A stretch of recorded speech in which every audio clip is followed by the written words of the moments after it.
7 a.m. I decided to wake up early today, but I'm still not going back to school. I managed to delete the emails from mom and dad's phone, but it's only a matter of time before they find out.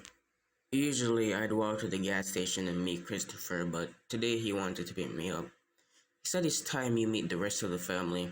We stopped at some Italian restaurant. I went and Christopher introduced me. This is Greg. He's a friend of mine. At first they were smiling, then it faded, and they were whispering to each other. Christopher told me to not worry and that they're just not used to seeing young guys these days getting involved, but I'm not sure if that's why. I met a lot of guys, even the underboss. His name is John, but they call him Sonny. I met some captains and a lot of shoulders. I'm sorry, did I just say shoulders? I mean soldiers. I know who they are because the FBI website posted the family structure. Christopher was on the other side talking to some large guy with bushy eyebrows when he called me over. Wait. Christopher is talking to the boss. Greg, this is the boss. Boss, this is Greg Heffley. He's a friend of mine and my best associate. Did he say best associate? I knew Christopher somewhat liked me, but I definitely didn't know I was his best guy. Remember Christopher telling me he had about 8 to 10 guys kicking up to him who had been trying to get made for years.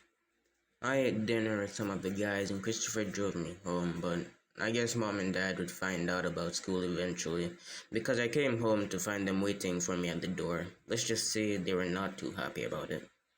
They told me to not even bother go to school anymore. They somehow knew that I was sneaking out and getting more money than them. No son of mine is getting involved in the Mafia.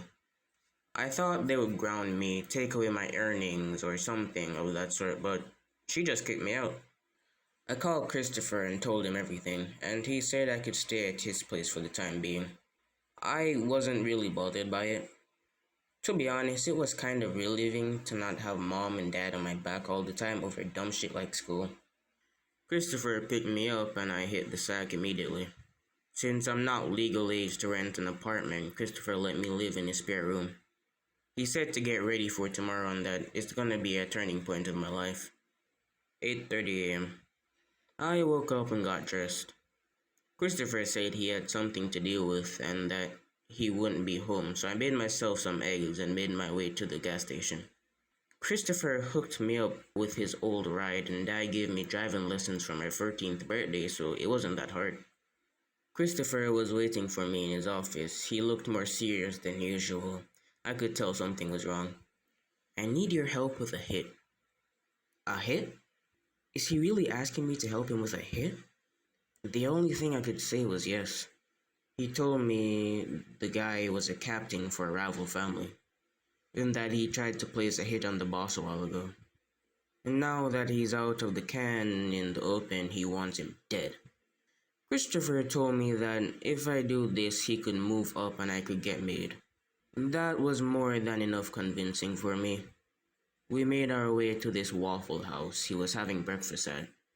Before I got out, Christopher told me I can still back out and if I do this, that there's no turning back. I told him that I'm fully prepared for anything and I got out.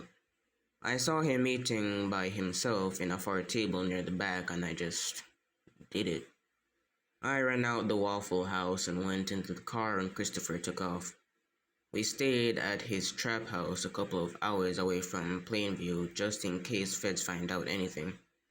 A couple hours later, Christopher told the boss to meet up and talk about the situation.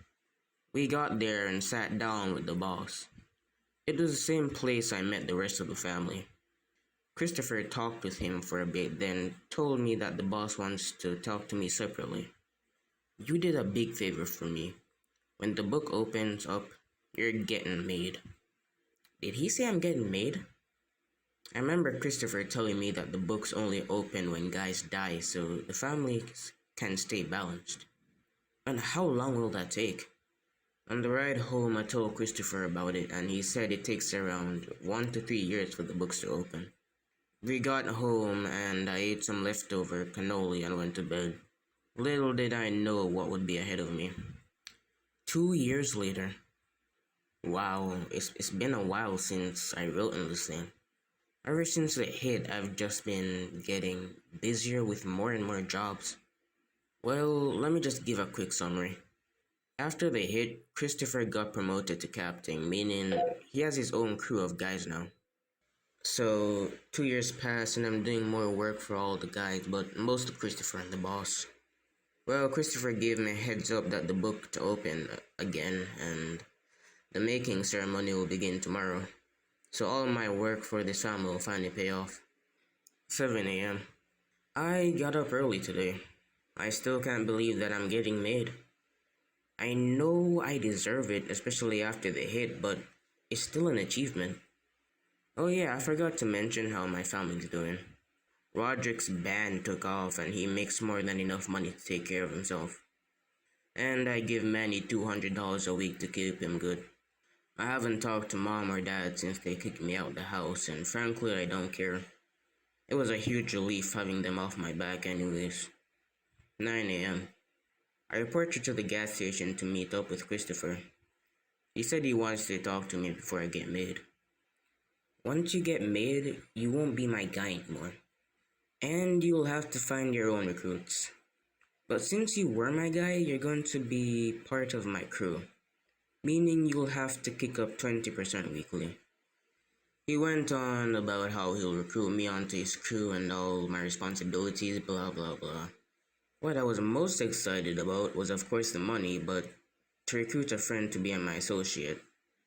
I haven't really mentioned, but the reason was because I wasn't able to recruit him since I wasn't made. But now that's gonna change, I might as well just say it. Recently, Rowley has had some money issues, and in return for my money, I had him do some jobs. Well, now he's really invested and always looking for something to do.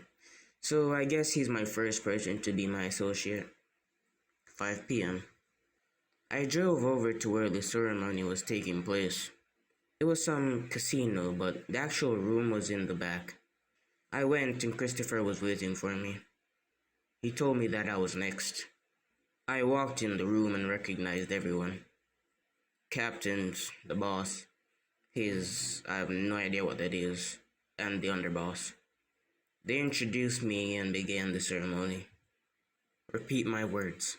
If I betray my friends, may I burn in hell like the saint in my hand. If I betray my friends, may I burn in hell like the saint in my hands.